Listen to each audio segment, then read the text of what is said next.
Isang mapagpalang araw po sa ating lahat. Ikinagagalak ko po na kayo po ay anyayahan na panoorin ang OHC video ng Mensahero ng Silangan. Sapagkat kung kayo po ay may mga katanungan sa inyong isipan na hindi nasasagot, baka sakali dito po masagot ang inyong mga katanungan. Sapagkat ako po, noong hindi ko pa po ito napapanood, marami din po akong mga katanungan na gumugulo sa aking isipan. Ngunit nung dumating po itong video na ito sa buhay ko at pinanood ko, dito po nagkaroon ng linaw ang mga gumugulo sa aking isipan. Lahat po nasagot. Kaya pagpapala po ito para sa akin. Sana sa inyo din po. Be blessed! At kung kayo po ay naliwanagan at nasiyahan sa inyong mapapanood, paki-like and share lang po. Follow the link po. Nasa baba lang. Thank you po!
Isang pagbati mula sa Oferian Heritage Conservatory.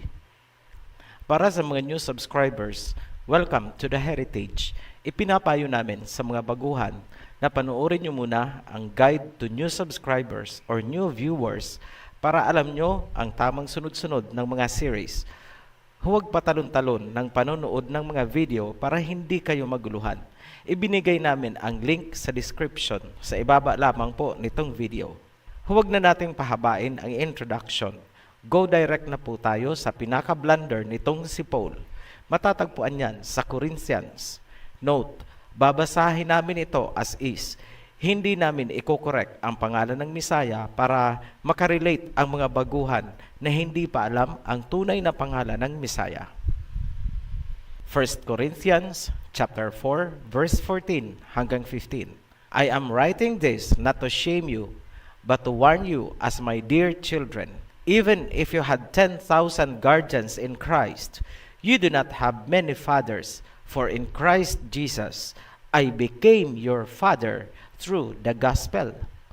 Sinusulat ko ito, hindi upang mapahiya kayo, ngunit upang bigyan kayo ng babala bilang mahal kong mga anak. Kahit mayroon kayong 10,000 tagapag-alaga kay Kristo, wala kayong mga ama, sapagkat kay Kristo Jesus, ako ang naging ama sa pamamagitan ng Ebanghelyo. Hindi nyo ba alam na napakalaking panlilinlang at kalapastanganan itong isinulat ni Saul alias Paul? Ipinaliwanag ba ito sa inyo ng mga pastor nyo? Malamang hindi. Binulag kayo ng doktrina. Himayin natin. Makinig ka, Pauline. Point number 1. Sinabi ni Paul, wala kayong ama. Kahit may 10,000 pa kayong tagapag-alaga galing sa Misaya, niyurakan ni Paul ang Ama at ang Misaya habang nililinlang niya ang mga believers. Point number 2. Sinabi ni Paul, ako ang inyong Ama. Ipinakikilala ni Paul ang sarili bilang spiritual father. Inaagaw niya ang glory na para lamang sa Ama at ipinoposisyon niya ang sarili sa pwesto ng Misaya. Gusto niyang tatawagin din siya ng Father, Papa, Vicar. Pamilyar ba ang tunog? Yan ang pinakamalaking kalapastanganan ni Paul. Bakit namin nasabi na kalapastanganan yan? Matthew chapter 23 verse 8. But you are not to be called Rabbi, for you have one teacher, and you are all brothers. And do not call anyone on earth Father, for you have one Father, and He is in heaven. Nor are you to be called instructors, for you have one instructor, the Messiah. Maliwanag ang Matthew chapter 23 verse 8. Walang pwedeng tawaging Father or Papa, Padre, dahil isa lang ang Father. Yan ang Aba Yahweh na nasa kataas-taasan. Walang sino mang tao na dapat tawaging Rabbi, Teacher, or Instructor, dahil isa lang ang Rabbi, Teacher, at Instructor. Yan ang Messiah. Mangmang lang ang magsasabing hindi kalapastanganan ang ginawa ni Saul. Sabihin nyo ulit, bulaan kami. Para nyo na ring sinabing si Paul ang totoo at sinungaling ang Messiah. Alam ng House of David ang ulterior motives ni Paul from the very beginning. Ngunit walang alam ang mga tagalabas. Bakit? Dahil kung ano ang isinara, walang makakapagbukas. Kung ano ang binuksan, walang pwedeng magsara. Sige nga, mga Paulinians, binuksan namin ang impormasyon tungkol kay Saul. Subukan nyo ngang isara kung kaya nyo. Ngayon, suriin natin si Paul ayon sa katangian ng son of perdition na isinulat niya mismo sa 2 Thessalonians chapter 2 verse 3 hanggang 4. Focus po tayo sa verse 4. He will oppose and will exalt himself over everything that is called Elohim or is worshipped, so that he sets himself up in the temple of Elohim, proclaiming himself to be Elohim. Number 1, sumasalungat sa lahat upang itaas ang sarili. Swak sa banga si Paul. Ano ang sabi ni Paul? Ako ang inyong ama. Ano ang sabi sa Matthew? Huwag kayong magpapatawag ng Father, Papa, Padre, dahil isa lang ang ama. Klaro? Number 2, gusto niyang maupo sa templo bilang Elohim. Swak ulit sa banga si Paul. Hinangad niya ang pwesto ng Messiah sa House of David. Tandaan, ang Messiah at ang ama ay isa. I and the Father are one. John chapter 10 verse 30. Number 3, ipinakikita ang kanyang sarili na siya ay Elohim. Swak ulit sa banga si Paul. Hinamak niya ang kapangyarihan ng Elohim. Sinabi niya, kahit may 10,000 kayong tagapag-alaga mula sa Messiah, wala kayong ama. Ako ang inyong ama. Ipinagkanulo si Paul ng sarili niyang dila. Hindi na dapat magtaka ang sinuman kung bakit maraming kasulatan itong si Paul na kumakalaban sa Messiah at sa mga kautusan. Sobrang obvious ang ulterior motives ni Paul. Gusto niyang pantayan ang Messiah at agawin ang House of David. Bago tayo magpatuloy, warning po ito. Ang pagre-retoke ng Biblia na ginagawa ng mga Europeans ngayon ay nakafocus sa Acts. Bantayan nyo ang Acts. Maraming babaguhin dyan. Balikan natin kung paanong nagtagpo ang landas ni Paul at ng mga believers. Acts chapter 15 verse 16. After this, I will return and rebuild David's fallen tent. Its ruins I will rebuild and I will restore it. Sinasabi, muling itatayo ang bahay ni David. Bilang preparation sa revival na yan, kailangang mabuo at maging active muna ang 7 assemblies. Yan ang Great Commission ng mga apostoles sa pangunguna ni Peter. Ang prosesong ito ang hinahadlangan ng mga pariseyong ahas. Si Paul ay isang pariseyo. Busisiin nga natin kung karapat dapat bang tawaging apostol itong si Paul. Revelation chapter 21 verse 14. The wall of the city had 12 foundations, and on them were the names of the 12 apostles of the Lamb. Maliwanag na 12 lang ang apostoles dahil 12 lang ang foundations ng New Jerusalem. Noong namatay si Judas, Pumili ang congregation ng ipapalit sa kanya. Ganito ang salita ni Peter. Acts chapter 1 verse 16. Brothers and sisters, the scripture had to be fulfilled in which the Holy Spirit spoke long ago through David concerning Judas, who served as guide for those who arrested Yahawashi. He was one of our number and shared in our ministry. Mga kapatid, kailangang matupad ang kasulatan. Matagal nang nagsalita ang Holy Spirit sa pamamagitan ni David tungkol kay Judas na magsisilbing giya sa mga dumakip kay Yahawashi. Isa siya sa bilang ng kasapi sa ating ministry. Ituloy natin ang talata, Acts chapter 1:21. Therefore, it is necessary to choose one of the men who have been with us the whole time Yahawashi was living among us, beginning from John's baptism to the time when Yahawashi was taken up from us. Kailangang ang papalit ay naging kasamahan nila mula sa baptism ng Mesaya hanggang sa ito ay umalis. Disqualified po dyan si Paul. Hindi po nakasama ni Paul ang Mesaya at ang mga apostoles sa panahong yan. Ngayon, bakit si Peter ang nangunguna sa pagpili ng papalit kay Judas? Matthew chapter 16 verse 19. I will give you the keys of the kingdom of heaven. Whatever you bind on earth will be bound in heaven, and whatever you loose on earth will be loosed in heaven. Sinabi ng Mesaya kay Peter, ibibigay ko sa iyo ang susi sa kingdom of heaven. Anuman ang iyong bigkisin sa lupa ay bibigkisin sa kalangitan. Anuman ang iyong itiwalag sa lupa ay ititiwalag sa kalangitan. Isa lang ang ibig sabihin. Kung sino ang i-appoint ni Peter at ng mga apostoles, yun ang appointed din sa kalangitan. Kung sino ang ititiwalag nila, ay ititiwalag din sa kalangitan. Yan ang divine authority na mayroon si Peter at ang mga apostoles. To cut the story short, si Matthias ang pumalit kay Judas ayon sa Acts chapter 1 verse 26.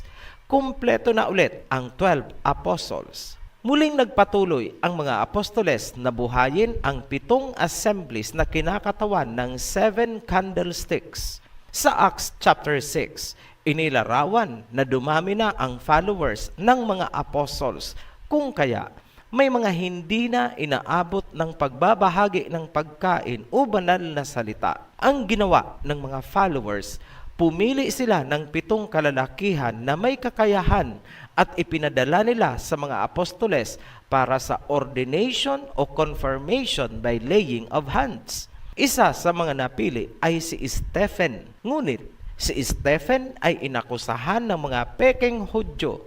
Sila yung mga dayuhan sa Israel na nagkukunwaring mga Hudyo. Pinatay si Stephen by stoning. Dito lumutang ang pangalan at karir ni Saul alias Paul. Acts chapter 7 verse 57 hanggang 58. Nang araw na yun, pinangunahan ni Saul ang paghuli at pagpersecute sa mga believers. Among the Pharisees, bakit si Paul? Una, siya ay young man, bata pa, agresibo. Pangalawa, kilala siya personally ng maimpluwensyang si Gamaliel. Remember niyo po si Gamaliel? Siya ang pariseyong mentor ni Paul. Alam niya ang talino at abilidad ni Saul alias Paul. Sa Acts chapter 9, matatagpuan ang pagtawag kay Saul.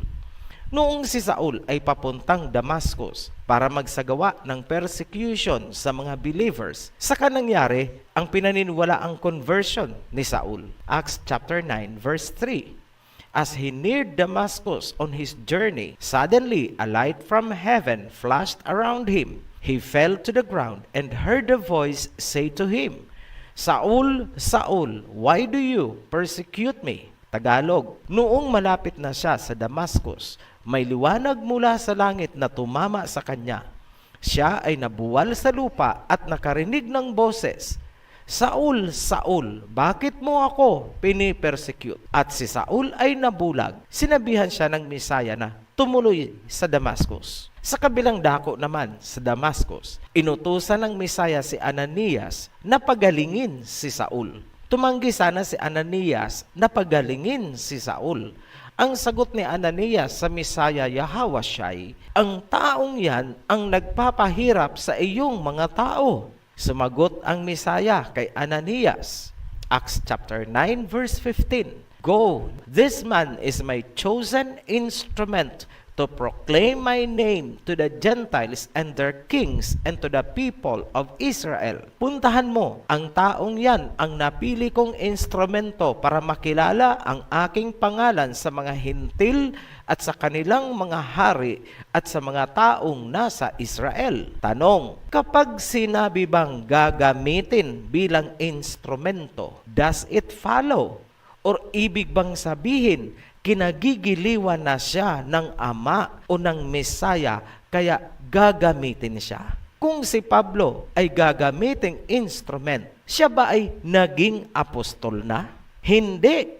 Iba ang meaning ng instrument sa salitang apostol. Para patunayan namin sa inyo na hindi kinagigiliwan si Saul, muli nating basahin ang salita ng Mesaya kay Ananias at mag-focus tayo sa huling talata. Makikita nyo kung kinagigiliwan niya si Saul. Acts chapter 9 verse 15 up to 16. But Yahawashai said to Ananias, Go, this man is my chosen instrument to proclaim my name to the Gentiles and their kings, and to the people of Israel. Focus, verse 16. I will show him how much he must suffer for my name. Tagalugin muna natin ang verse. Ngunit sinabi ni Yahawashai kay Ananias, puntahan mo, ang taong ito ang napili kong instrumento para maihayag ang aking pangalan sa mga hintil at sa kanilang mga hari at sa mga taong nasa Israel. Focus, verse 16. Ipapakita ko sa kanya kung gaano siya dapat magdusa para sa aking pangalan. Ano ang purpose ng Mesaya? Bakit tinawag niya si Saul alias Paul para gamitin bilang instrument? Number 1, para maihayag ang pangalan ng Mesaya. Number 2, para ipakita kay Saul kung gaano siya dapat magdusa. Note, hindi po siya tinawag ng Mesaya na apostle to the Gentiles. Si Pauline lang ang nagsabi na siya ay tinawag para maging apostle to the Gentile. Malinaw po ang salita ng Mesaya. Siya ay instrument at hindi apostle. Period. Ngayon, sa anong paraan ginamit ng Mesaya si Paul bilang kagamitan o instrument? Masasagot yan kung papansinin mo ang style ng Ama kung gusto niyang magpakilala sa mga taong sumusuwag sa Kanya. Panahon ni Moses, pinagdusa niya ang Pharaoh bilang instrument upang ipakilala ang kanyang pangalan at kapangyarihan sa Egypt. Ganon din ang gagawin kay Saul. Si Saul ay sumusuwag din sa Mesaya. Balikan ulit ang verse 16. I will show him how much he must suffer for my name. Ipapakita ko sa kanya, kay Paul, kung gaano siya dapat magdusa para sa aking pangalan. Hindi siya kinagigiliwan ng Mesaya. Tinawag siya para pagdusahin dahil pinipersecute niya ang mga believers. Pansining mabuti ang mahalagang punto sa salita ng Mesaya. Sabi ng Mesaya, Saul, Saul, bakit mo ako pinipersecute? Ano ang napansin nyo? Kinukumpronta niya si Saul. Meron pa. Ipapakita ko sa kanya kung gaano siya dapat magdusa. Convicted, sentensyado pala itong si Saul. Yun ang dahilan kaya siya tinawag. Pagdudusahin siya. Lahat po ng pinagdaanan ni Paul pagod, gutom, pagkakabugbog, bagyo sa dagat, pagkakabilanggo, at sa pinakahuli, pinugutan siya ng ulo. Lahat yan ay kaganapan ng salita ng Misaya. I will show him how much he must suffer. Magdusa siya. Lumalabas na hindi ikinatuwa ng Misaya ang pagkamatay ni Stephen at pag-persecute ni Saul sa mga naiwang believers. Kaya pwede ba, mga Paulinians, huwag niyong ipagpilitang apostol at santo yang leader ninyo. Dahil ang totoo, si Paul ay sentensyado ng Mesaya na magdusa. Tandaan nyo, si Paul ay Pariseo. From the very beginning, galit ang Mesaya sa mga Pariseo. Tinawag niya nga itong mga brood of vipers, serpents, ahas. Bahagi ng trabaho na ipinataw kay Paul bilang instrumentong magdurusa ay magsulat ng magsulat, mag-preach ng mag-preach. Siya ang ginamit para masubukan ang loyalty at obedience ng mga believers. Bigay lang tayo ng isang halimbawa. Sabi ng Mesaya, hindi ako naparito para pawalang saysay ang mga kautusan. Kung ako nga'y mahal ninyo, sundin ninyo ang mga kautusan. Para namang nakikipagtagisan sa balagtasan itong si Saul, bumirada din. Wala nang kautusan, basta't kayo'y mananampalataya, save by grace na kayo. Ang kautusan ay love, parang serpent lang kina Adam and Eve. Hindi kayo mamamatay, bagkus mabubuksan ang inyong kaisipan. Tanong, sino ang susuportahan nyo? Obviously, Paulinians will rally behind Paul. Doon sila sa wala ng kautusan, basta faith at grace. Ayos na para hayahay ang buhay. Sabay claim ng Holy Spirit. Wagas! Sabi ni Miriam Defensor Santiago, "Wah! Put it into record." I said, "Wah!" Mahirap gayahin. Pasensya na, hindi namin magaya si Miriam eh. Kung babalikan natin ang 1 Corinthians chapter 4, verse 15. Prinuklaman ni Paul ang sarili na siya ang ama, father, papa, at padre. Yan ay pagpapatunay na si Paul ang son of perdition. Tinangka niyang maupo sa pwesto ng Mesaya sa congregation ng House of David. Pero si Peter ang naging malaking balakid sa kanyang hangarin. Sa paglipas ng panahon, halos magkasunod na namatay si Peter at si Paul. Ngunit, hindi natapos doon ang hidwaan. Abangan niyo po ang pagpapatuloy ng Son of Perdition. Malalaman niyo kung ano ang legacy ni Paul, ang Son of Perdition na nag-aangkin na siya ang ama ng mga believers dito sa mundo. Legacy ni Paul versus legacy ng Mesaya. Mula kay Peter, ang key of David ay nalipat sa Philadelphia Assembly. Muling iwinawagayway at ipinaglalaban ang banal na pangalan at ang mga kautusan. Labis tayong nagagalak dahil padami ng padami ang nabuksan na ang consciousness o kaisipan. Maraming salamat sa mga sumusuporta sa Oferian Heritage Conservatory Channel. Para po sa inyong lahat, be blessed. Shalom. Share and like lang po kung kayo po ay nasiyahan sa inyong napanood at kung nasagot ang inyong mga katanungan. Maraming salamat po. Be blessed.